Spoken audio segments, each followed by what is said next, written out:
मैं नंदलाल उपाध्याय, शिक्षक जनता सहयोग इंटर कॉलेज मई खड़गपुर आजमगढ़। मैं आज आप लोगों को यूज ऑफ मॉडल के विषय में बताऊंगा।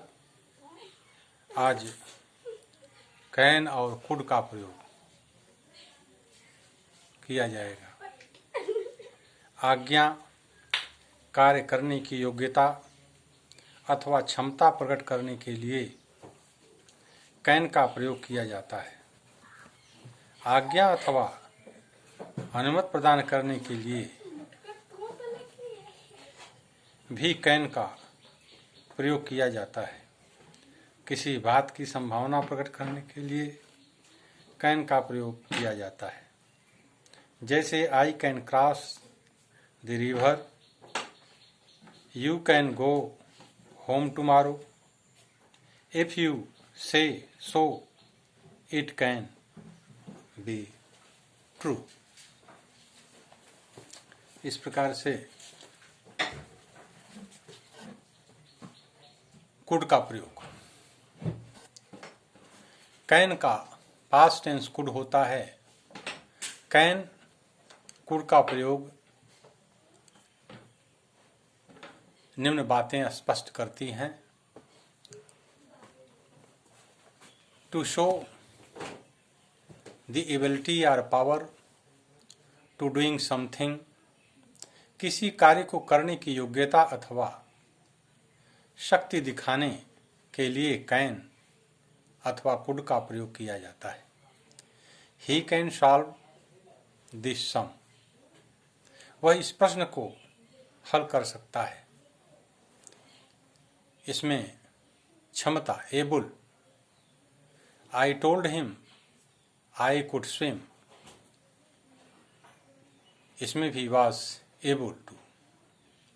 फॉर सीकिंग और granting permission in an informal manner, अनौपचारिक रूप से आज्ञा प्राप्त करने के लिए अथवा आज्ञा देने के लिए कैन कुड का प्रयोग किया जा सकता है। Can I come, can I come in,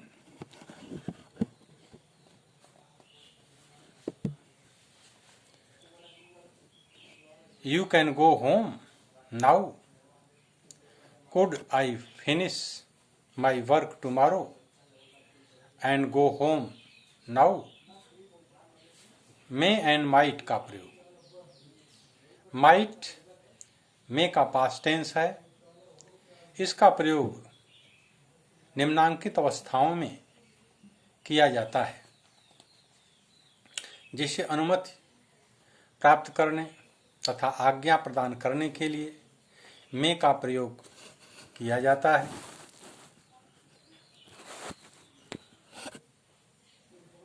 may I come in sir, श्रीमान जी क्या मैं अंदर आ सकता हूँ। नाउ यू में गो होम, अब तुम घर जा सकते हो। यू में go home when you have finished your work, जब आप अपना कार्य पूरा कर लें तब आप घर जा सकते हैं। संभावना व्यक्त करने के लिए भी मे का प्रयोग किया जाता है। जैसे this medicine may cure your enough, यह दवा आपकी खांसी ठीक कर सकती है। इट में रेन टुमारो, कल वर्षा हो सकती है। इच्छा अथवा आशा व्यक्त करने के लिए भी मे का प्रयोग किया जाता है। May you both be happy, आप दोनों खुश रहें। मे यू लिव लॉन्ग, चिरंजीवी होवें। सबऑर्डिनेट क्लास में उद्देश्य बताने के लिए भी मे का प्रयोग किया जाता है। जैसे he works hard so that he may get good marks. प्रार्थना करने अथवा आज्ञा मानने में अत्यधिक नम्रता प्रदर्शित करने के लिए माइट का प्रयोग किया जाता है। I might request you to grant me full fee concession. मैं आपसे पूरी फीस माफी के लिए प्रार्थना कर सकता हूँ। सबऑर्डिनेट क्लास में उद्देश्य पर्पज बताने के लिए भी माइट का प्रयोग किया जाता है।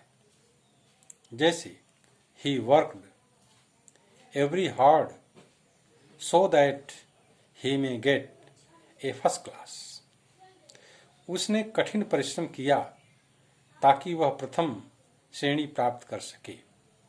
संभावना में संदेह होने की दशा में भी माइट का प्रयोग किया जाता है। जैसे she has not promised but she might come.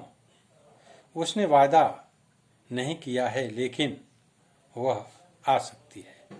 Art to का प्रयोग। आर्ट टू का अर्थ है चाहिए। इसका प्रयोग निम्नांकित अवस्थाओं में किया जाता है। आर्ट टू का प्रयोग वर्तमान एवं भावी ड्यूटी, नैतिक अनिवार्यता, मॉरल ओब्लिगेशन तथा परामर्श एडवाइस व्यक्त करने के लिए किया जाता है। जैसे we are to pay our taxes regularly. हमें अपने कर नियमित रूप से चुकाना चाहिए। You are to obey your teachers. तुम्हें अपने अध्यापकों की आज्ञा माननी चाहिए। We are to love our neighbours. हमें अपने पड़ोसियों को प्यार करना चाहिए। आर्ट टू का प्रयोग तीव्र संभावना, स्ट्रांग प्रोबेबिलिटी प्रकट करने के लिए भी किया जाता है। जैसे Sania Mirza ought to win. Sania Mirza को जीतना चाहिए। The drama ought to be a great success. यह ड्रामा सफल होना चाहिए। Ought not to plus verb की फर्स्ट फॉर्म का प्रयोग बाहरी वर्तमान अथवा भावी अस्वीकृति दर्शाने के लिए किया जाता है। इसके स्थान पर शुड नॉट का भी प्रयोग किया जाता है। You are not to mix with bad boys. तुम्हें बुरे लड़कों से नहीं मिलना जुलना चाहिए। यूज टू का प्रयोग।